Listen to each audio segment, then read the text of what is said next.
Black Weekend and Party with a Purpose. Like it's a lot happening. But let me just tell y'all something. It ain't nothing like gathering with a bunch of HBCU graduates, because we don't even know how to act. It's like we don't know how to act.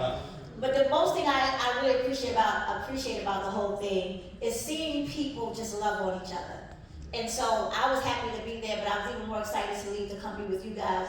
And I know you can't tell just by looking at me, but I did over 20 years inside. I sure did. I did 20 years.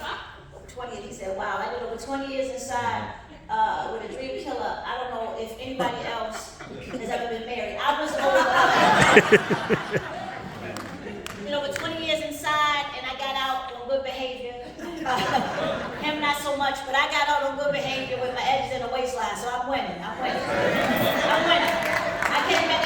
Some of y'all stay too long. Y'all don't know when to leave. Y'all don't know. Y'all come out limping and bald-headed. That ain't my testimony. That is not my testimony. And some of y'all ain't laughing because you're so deep. You understand? God said it's good for a man and wife to marry. It's that burn. Burn me up, because I promise you that you gotta love your life more than you love the idea of a thing. And when it's not what God said it ought to be, don't be afraid to trust God for that ram in the bush. Ain't nobody talking back to me. God had a ram in the bush for me. But I want to thank my husband for I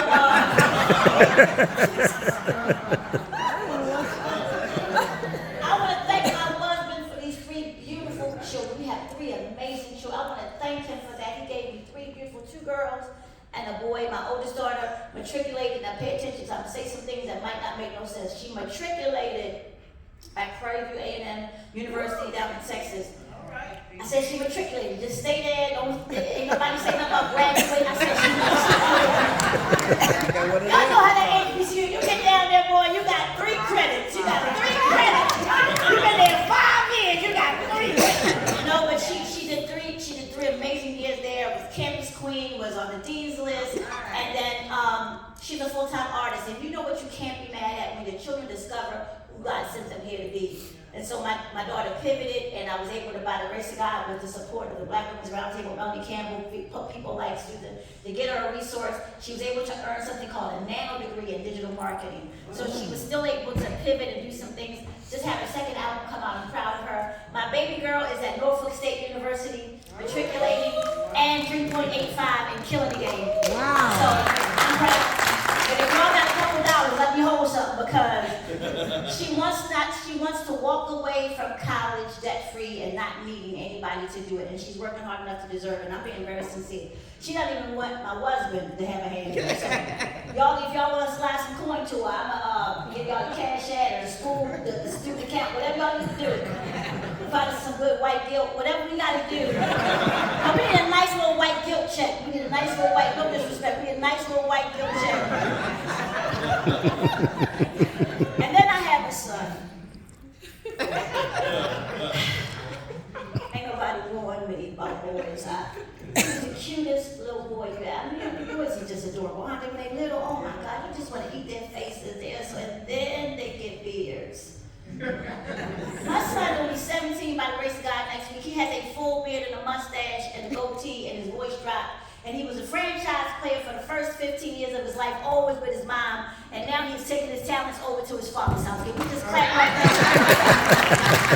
He's a free agent now. He wants to take his talents out the place where he can do more things. And he can definitely do more things over there. Ain't nobody talking back to me. Whatever they do over there, that's what they do over there. Because you know what they doing over there, he wasn't going to do over here. You get what I'm saying? That's right. That's right. And I think one of the things I love so much about the reason why I call myself an Annie Mom, because I see that women, we have a way of mothering that almost takes over our entire identity. And I just refuse. I mean, I did that for the first years of their lives. And then I looked up and I realized, well, whatever happened to me? I was always the girlfriend. I was always tight in the waist, cute in the face. I could go in the club and get me a cocktail. But now, you know, y'all come outside, you're looking all beat down, the jeans pulled up underneath your titty. It look crazy. You look crazy. Your bra raggedy as hell, your breast is bipolar. It's just a lot. And you can always tell a woman who has kind of lost herself in it, because you'll say, how you doing? Well, my kids, ain't nobody asked you about your bootleg ass. I said, how you doing, Portia? She don't even have a story to tell. All she would talk about is what her kids are doing. No disrespect to none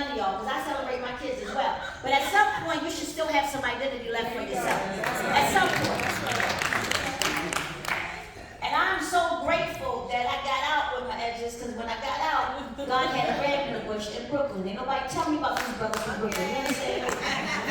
First of all, ain't nobody tell me that dudes from Brooklyn, no matter how old you are, wear Timbs everywhere. Ain't nobody tell me.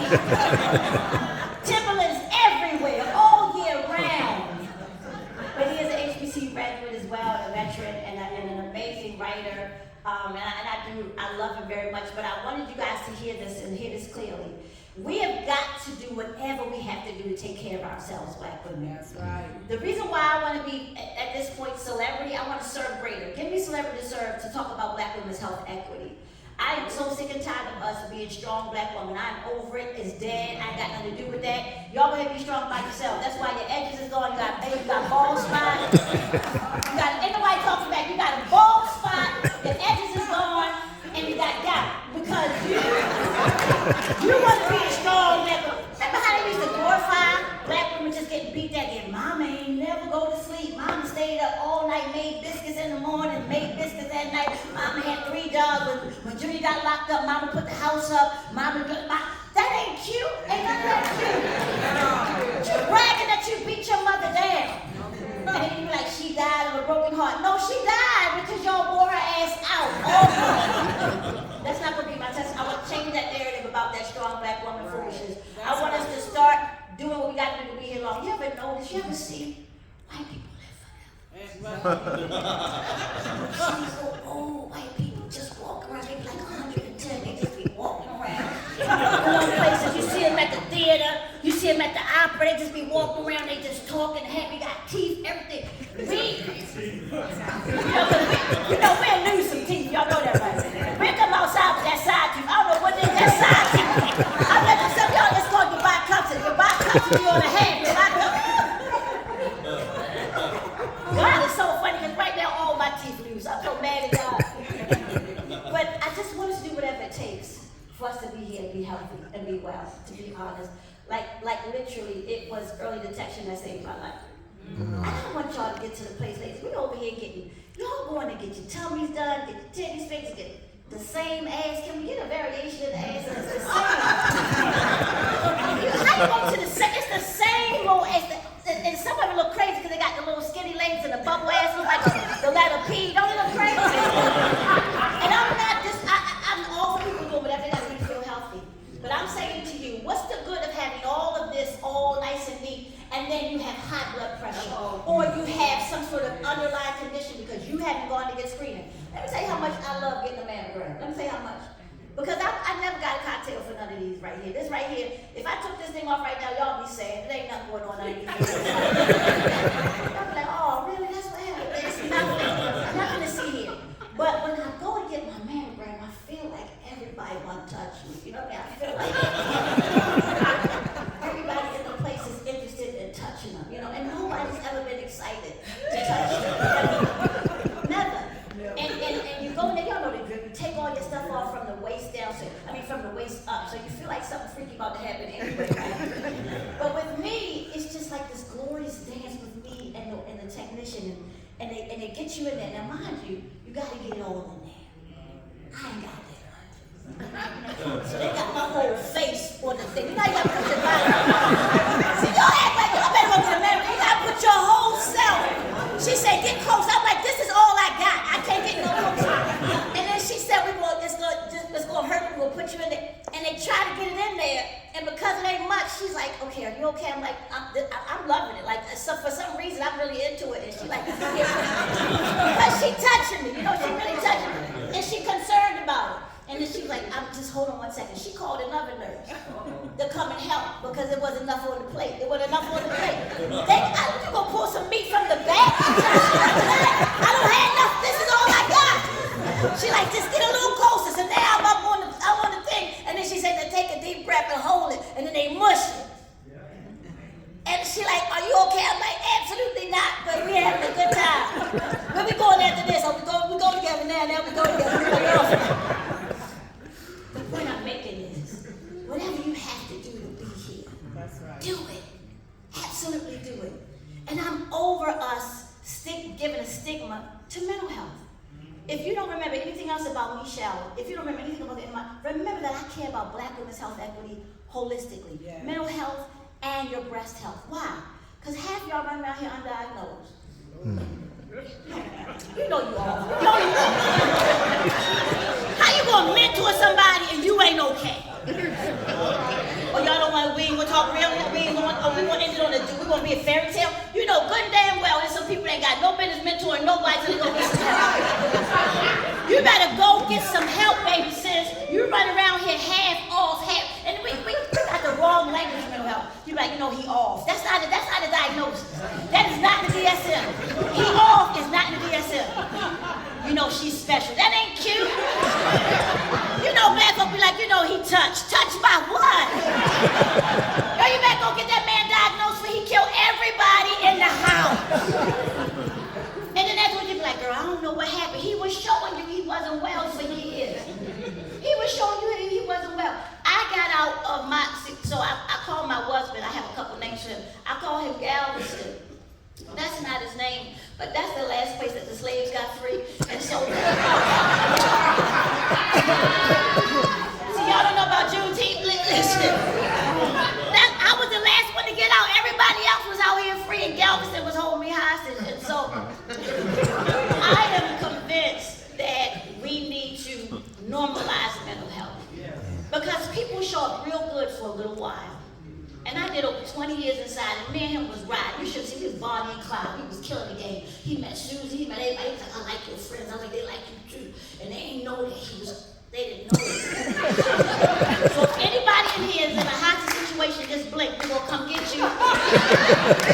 Sharon, I know Michael, good guy, but if something jumping off, just know. First of all, he only black man I know named Stein anything. I don't know who your ancestors are and how you got hooked up.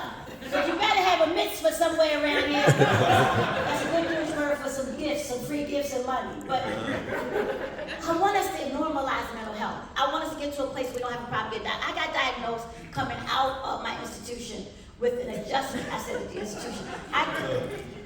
With an adjustment disorder. That was the diagnosis I had. I never heard of it before, and even though I was studying to be a school psychologist for years, I never heard of adjustment disorder. Adjustment disorder is when a life change happens and it puts you into a depression. And so after 20 plus years with the same dream killer, I was actually coming out. And it shifted my affect. And there's an actual diagnosis for that. And the reason why that's helpful is because then you know how to do the work to get back to the good place. But if you run around here, you know you got that cousin. You can't diagnose her, but she laughs, ain't nothing funny. Then she like, girl, how y'all doing? You good? You know why you said the joke? You got me nervous. We gotta pay attention to this stuff. This is God giving us a clear indication that this person is not well. Do not procreate or marry this person. Because when a brother started sitting off like this, keep walking. Me, myself, personally. Sir, you don't want to talk. You ain't had to preface that. That's letting you know that he is not well. He's not deep. He's not well. I just want us to normalize mental health and breast health. You hear me? Yeah. Before you run around here and buy a new pair or do something, I want you to make sure the ones you got are high functioning. And if they not, go get yourself a good bra. Because some of y'all know how to shop for bras. You be seeing them raggedy ass bras. Come on now. Let's just do the work. Let's just do whatever it takes to be healthy. And I think this too. I think we should get to a space where we are so accustomed to loving on each other that we won't tolerate anything other than that. Does that make sense? Like we won't even be around anything like that. Like you gotta have girlfriends that are honest with you. Right. When you know you built different. See, y'all don't want to be for real. You know you got that one girlfriend, she's a beautiful sister, but her ass is real high. It's like up on her back. See, you phony. You know how you got she top heavy, but she real skinny at the bottom. You gotta show her how to wear like nice flowing stuff, like empire stuff.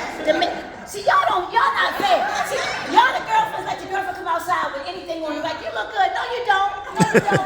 Girl, you look crazy with them leggings on, with that high ass sitting up here. You got the leggings on and a crop top. Girl, you look crazy. I love you too much to let you go out here and look like the number one. You better go and push the long legs with like the big top. You can't do that. That's right.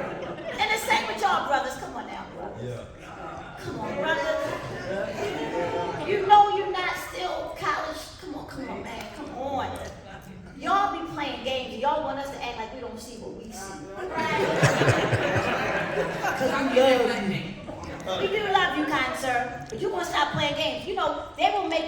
crazy because we're changing, black women, right? All of us are changing, right? Like right now, I got a pouch for no reason. I got a pouch. I know you guys don't see it. That's because I got 3 Spanx. Or the point I'm making is we got a right to have a pouch. As my grandmother would say, I gave birth to 3 children. I gave three home births as a midwife, is what I did. Brothers ain't had chick nor child. Why you got a pouch, sir? The hell you look like, walk around here look like you pregnant in your tube. Why? You have a pouch time, sir. And you want to make me feel crazy because I'm getting a little thick, you know what I mean? But that's called changing. When is your C-section scheduled, sir? Why? See, we won't be grown for 2 minutes. I'm gonna walk away from this because y'all looking at me like y'all nervous. I'm supposed to still think you sexy, but I gotta lift up the pouch to get to it. Everybody brothers ain't laughing. I know you should see their faces. They're like, hey, I can't. We ain't got time to be playing London Bridge is falling down. You gonna have the whole thing up.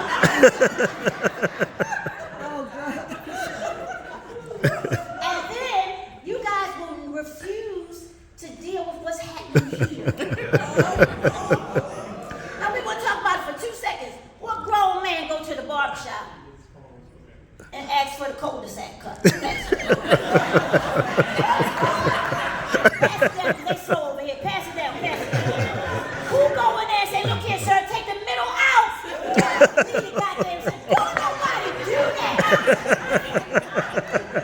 And I'm supposed to act like you still fine. You got a horseshoe policy. I don't know what to do. You got a policy. Am I supposed to sit there? What am I supposed to do? Because if you think about it, ladies, you know what I'm talking about. If you think about it, would he take you anywhere? You came outside with a hole in the middle and a whole lot of braids on the side. Swinging your braids with that big asshole, he wouldn't take you nowhere. You're like, man, you let me go to the Met? No, we're not. So why do we fall for that? I'm not doing that, sir. You go out and take out. You look like a clown. Like you climbed out the car, like the car with a whole bunch of y'all climbed out like you clowns. So we got to get to a place, I'm very good. You got to get to a place where you can be honest with the people that you love, not to hurt them, but just to help them get to the higher version of it. And I always just talk about in the back. You just want to be the highest version of yourself. That's it. I just want to get better.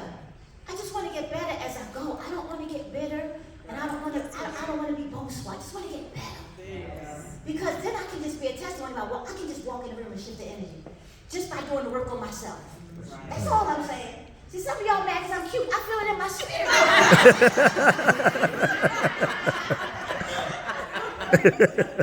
It's okay, though. Because this is work. What you see is a work in progress. I am doing the work. I am in therapy every Thursday from 3 to 4. Do you understand me? I told my therapist the best line from Brokeback Mountain. I wish I knew how to quit you. I cannot quit her. She is the best. And she's helping me catch myself. I love when she said, catch yourself in the act. Some of y'all know y'all doing some wild stuff. But if you just learn how to catch yourself in the act, look at yourself. You're like, you know what? I don't even want to be this person no more. You got a girlfriend that's grown as I don't know what, and she will still fight. You hear me? Or y'all gonna play like you got your cousin. Who from Harlem? I know you got a cousin. If you call her right now, she's like, where at? Where you going? Where you got it? Grandkids, we're not going nowhere. You know you still got that cousin that's still down for whatever. But you leave them in the house because you don't want no trouble. I think the biggest thing I want that you guys to walk away with today is that after 20 plus years inside of that institution, I had to come out and try to reimagine myself, reimagine my life. I left with just my clothes. After 20 some years of helping this man build a consultancy that was going into the 7-figure realm, I left with just my clothes. Why did I leave with just my clothes? Because I said, nothing is worth my peace of mind. You're not going to fight over these couple of dollars. And I had an adjustment disorder, and I just got diagnosed with 0-stage breast cancer. Are you dumb? You think I'm going to stand up here and let you kill me? I don't love nobody that much. So, I say that to say, for every one of you all who have a budget, come close. You guys can bring me anywhere you need me. You will be helping me rebuild. Forget Sally Struthers and the kids over in the other country. Listen, you receive not because you ask not. When you ask this.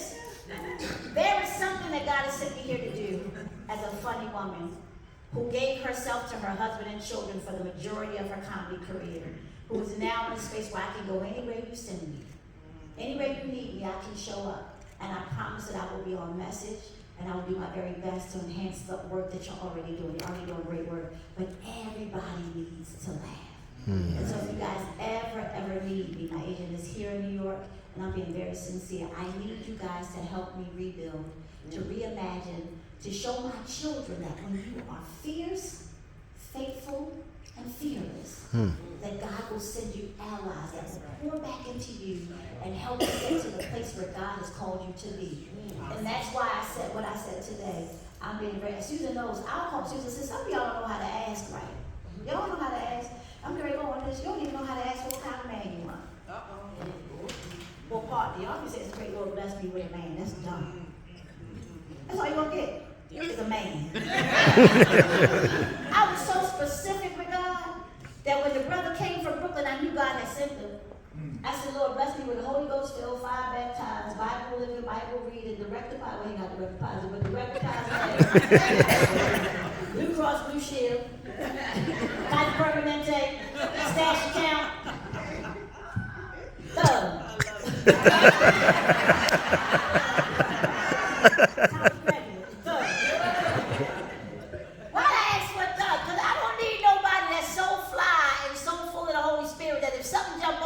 We ain't going back to back and taking somebody out. We're going to put some hands on them. We're going to pray for you. That's all. It's going to be hands over hands, hands over hands. But I asked for that, and God sent that to me 100-fold in the brother that God sent me, and I'm so grateful. And I'm saying this to say it's beyond a man. It's beyond a woman. It's just knowing that if you ask and you trust God, and then you put it out there to your community, your village. Not everybody. Everybody don't need to know what you need. Right. There's some people mad at Susan right now. Just because she got what she asked for. But she didn't just get it. She's doing the work. She's been doing the work way before cares. So it's time for you to cash in. It's called equity. It's time for you to cash in so that you can serve greater. So if you don't do nothing else, stop asking for husbands in church.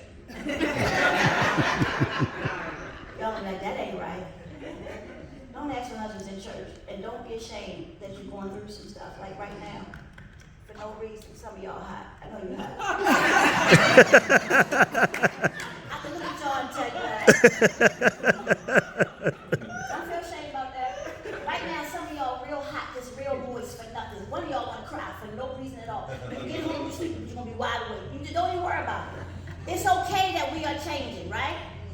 Embrace it. Don't let nobody make you feel bad about it. But always be prepared. You understand? I'm hot for nothing. Ain't nothing. I ain't even running. I'm just hot for nothing. Some of y'all want to cry for nothing. Ain't nobody even do nothing to you. You like sleepy, but you wide awake. You want to cry and you hot. You get home, all you want to do is take off your bra. That's all you want to do is take off your bra. So do me this favor, you guys. If you guys are on any kind of social platform, follow me at Meshelle Comedy. That's MESHELLE Comedy. Because I'm also not into that, and all my agents keep saying, you got to get your following up, you need a million followers. I just trust God, and if you have a good experience with me, follow me and support me. But more than anything, keep doing what you guys are doing in this amazing work of cares, and always know that I'll be here to lift you and laugh if you need me. Last but not least, there's a lot of good brothers in church, so I understand why y'all want to get a brother from church. A lot of good sisters too, a lot of good brothers. But most of them are looking for husbands too. So I'm Meshelle. Thank y'all so much.